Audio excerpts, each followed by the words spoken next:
Welcome back to another edition of Focus Forward here on Studio 3. My name is Jamie Salinas, Executive Director of Forward Worthington. We are, of course, Chamber of Commerce, Convention and Visitors Bureau, and Worthington Regional Economic Development Corporation for the Worthington area. And we are on 10th Street this time at the Atrium, 819 10th Street, just before you get to the post office here in Worthington. Talking to Tanner Rogers today. He is no stranger to the program, been here before with a different job, but this time we're talking to Tanner. He is Executive Director of Worthington Housing and Redevelopment Authority. Actually, the official name is totally just the opposite. Thanks for coming on. Appreciate it. Yeah, no problem. Thanks for being here. Yeah, so let's talk about Worthington HRA, or well, you can tell us what the official name is. Yeah. So, okay, start with that. And then, what is it? Short answer, long answer, whatever you prefer. Sounds good. So, we're better known as the Worthington HRA. The official title in our bylaws is the Housing and Redevelopment Authority of Worthington, Minnesota. So, very official. But, again, better known as the Worthington HRA. In the city of Worthington, we operate public housing funded by the federal government, taxpayers' dollars hard at work. We also operate market rate rental properties in town. To me, really, we just act similar to other landlords in town on a handful of different projects that we have. A new one was recently constructed on the corner of Grand and Cecily. Along with public housing and market rate property, we operate the Section 8 Housing Choice Voucher Program, and we actually do that in 7 surrounding counties. I think going back in time, that was due to probably some funding complications with other counties and other HRAs. So at some stage, that just kind of developed into one, and we operate that in the Worthington office here, again, in 7 surrounding counties. So, yeah, there's really not a dull moment here. I've been here 6 short months, and I have a lot to learn yet, but every day there's something new. So it's I'm happy to be here, and I just know I have a long way to go. What about what is, because you and I were kind of talking before we came on here, we're talking about like, that's very interesting when it comes to learning something new. So what's like the newest thing that you learned? Yeah, I learned that in 2016 or 17, the Atrium, the building that we're in now, had accessed some funding from the state of Minnesota. And part of the requirements for using that funding is annual reports. And I didn't know that they were due until I got an email that said, hey, you are 30 days past due on your annual reporting. So that's not the first time something like that has happened. So again, being here 6 short months, there's a lot of kinks to iron out, but we're getting there. And there are procedures in place to kind of help mitigate some of that stuff, and the people that I'm working with are understanding. So, but yeah, that's just one that comes to mind because I just wrapped it up yesterday. So, yeah. Yeah, believe me, I know exactly what you're talking about. Learning stuff like that, where you get an email or like, hey, where was this report? It's like, oh. I'm supposed to? Okay, I'll get right on it. It's coming. It's on the way.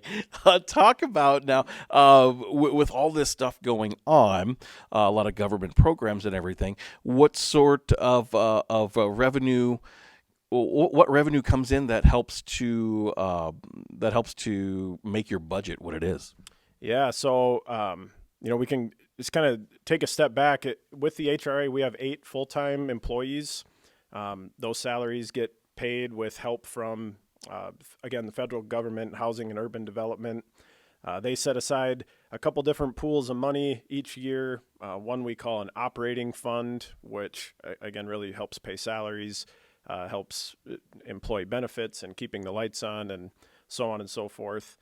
And then we have a capital improvement fund, which we do a 5-year plan every 5 years, and then an annual plan to just kind of stay on top of what needs our structures are going to have. And for instance, in the atrium, this building, I believe, was completed in 1969 or 1970. So a large building like this that is, getting close to 55 years old, things don't last forever. So there's money that the federal government gives us to allocate to different projects as we see fit. We're in the works, kind of right in between a major window replacement project here. And then our roof is kind of an ongoing annual thing just to make sure that we don't have water dripping down in people's apartment units here. So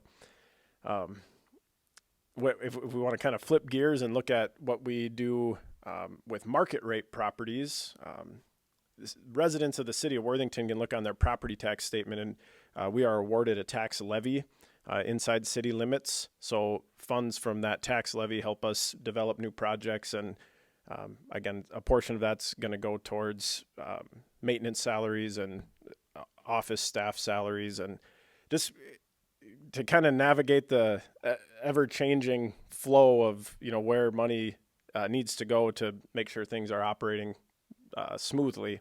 So yeah, a couple different ways money comes in.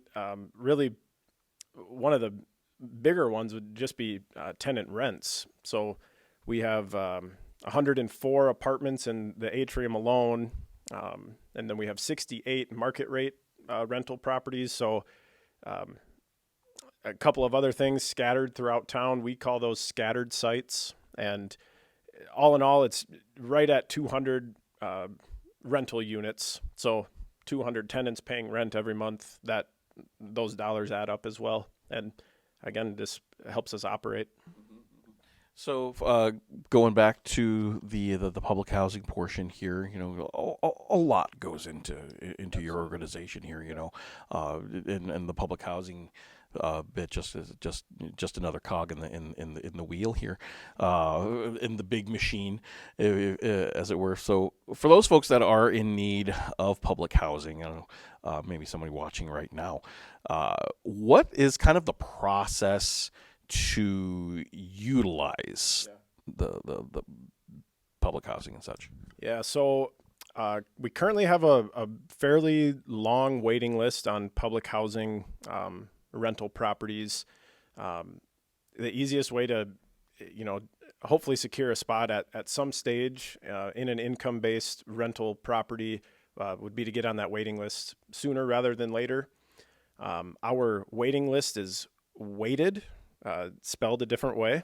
So just a brief example, an elderly person with a major disability who applies is going to always go in front of a 30-year-old male with no disabilities. So that waiting system, it functions to help us serve the people who are the most in need and maybe have circumstances out of their control.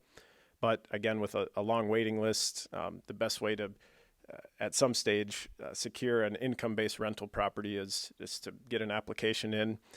We have paper applications in our office, 819 10th Street. Otherwise, on our website, worthingtonhra.com, we have 3 different applications there, public housing, market rate housing, and then the Section 8 or Housing Choice Voucher program as well.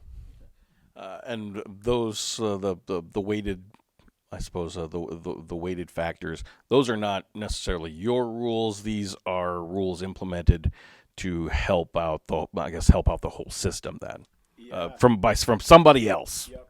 So again, I've been here 6 short months, so I don't have all of the answers, but I do know that there are things we can and cannot weight, but we ultimately decide how much weight is given to one thing in particular. With fair housing laws, especially being funded by the federal government, obviously there's going to be some, you simply cannot do that situations, but we do have the flexibility to operate our agency as we see fit, according to rules set at a higher level. Gotcha. We are talking here with Tanner Rogers. He's the Executive Director of the Housing and Redevelopment Authority of Worthington, 819 on 10th Street here in Worthington. We're inside the atrium right now. So for those that are interested, contact information. What you mentioned a website. Yep. Yeah, so worthingtonhra.com. I just recently set up a Facebook page. We're not incredibly active there yet, but moving forward, that's something that I'm hopeful that we can kind of get a good following on. Phone number 507-376-3655. I enjoy talking on the phone as opposed to emails back and forth. I think you can be a little more direct that way and get to the point. And our office is inside the atrium, and that these doors are unlocked from 8 to 4:30 during the week, during normal business hours. So. All right, so Tanner Rogers, just come see him if you need to. Yep. And remember, when you do, if you do, make sure that you mention that you saw him here, Focus Forward, here on Studio 3. Coming up next, we will talk about what's coming up on the community calendar. Welcome back to Focus Forward here on Studio 3. My name is Jamie Salinas, Executive Director of Forward Worthington. Time to talk about what's coming up on the community calendar here. First and foremost, as we know, spring has sprung, and that means citywide spring cleanup coming up very soon. Tags through the city of Worthington. You'll be able to get those 8 o'clock Monday morning, April 29th through 5 o'clock Friday, May the 3rd. So that's coming up here very soon.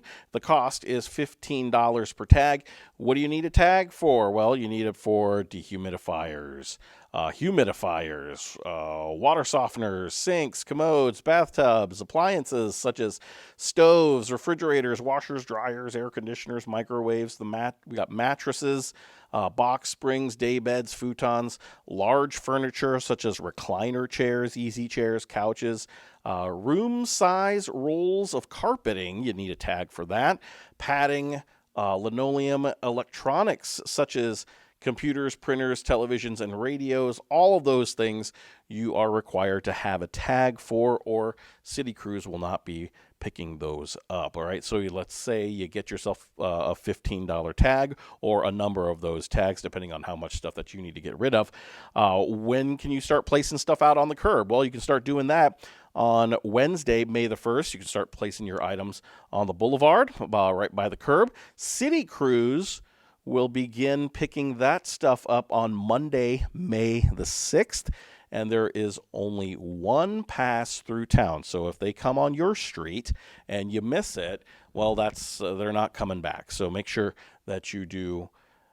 Make sure that you get your items out on the street. Remember, you can after you get your tags, or if you don't need tags, what have you, start placing your stuff out on the curb May 1st, and city crews will come around and pick it up on May the 6th, which is a Monday. What else going on? United Way has their request for proposals, and they are getting ready, United Way of Nobles County, getting ready to hear those proposals. The application process, you can download an application from our website, forwardworthington.com. You can also pick up an application at our office at 700 2nd Avenue inside the JBS Fieldhouse. And the United Way of Nobles County will be accepting those applications until April 30th. So get those applications in. United Way will then make contact with you to hear your proposal for that request for funds. How about coming up here very soon for King Turkey Day, a King Turkey Day fundraiser, donkey basketball making its triumphant return to Worthington High School. That is going to be on Monday, or I'm sorry, it's going to be on May the 1st, which is a Wednesday. Wednesday, May the 1st. At Worthington High School. You can get tickets from any King Turkey Day board member, $8 in advance. Actually, you can get them from Tanner Rogers, who we just spoke to just a little bit ago. He is on the King Turkey Day committee. Get those advance tickets, $8, or you can pay $10 at the door. There will be a free meal, good for the first 400 people. So get there early if you would like to partake in that. And then donkey basketball at Worthington High School. That's Wednesday, May the 1st. Coming up here, a membership mixer for Forward Worthington for the month of May. One Office Solution will be out there on Wednesday, May 15th from 4 until 6 o'clock. We'll be out there May 15th and helping One Office welcome the business community and the membership of Forward Worthington to One Office. Find out if you've never been into their facility. This is a great way to poke around, maybe ask some questions, and of course, networking with the business community. What else we got going on? How about the Windsurfing Regatta and Music Festival? That's the very first big event of the summer around here. So that's coming up on June the 7th and June the 8th. You can find out the music lineup by going to their website, worthingtonwindsurfing.net. You can also watch out for their Facebook page as well. They have a raffle going on.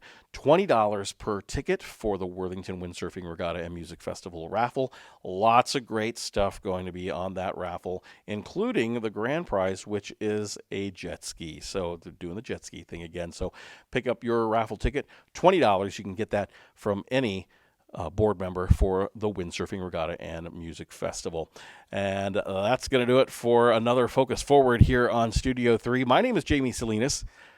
We'll remember, if you have somebody or if you know somebody that is interested in becoming a member of Forward Worthington, have them call our phone number, 507-372-2919, or stop out at our office, 700 2nd Avenue, inside JBS Fieldhouse here in Worthington, and we can tell you all about the benefits of becoming a member of Forward Worthington. We will see you next time.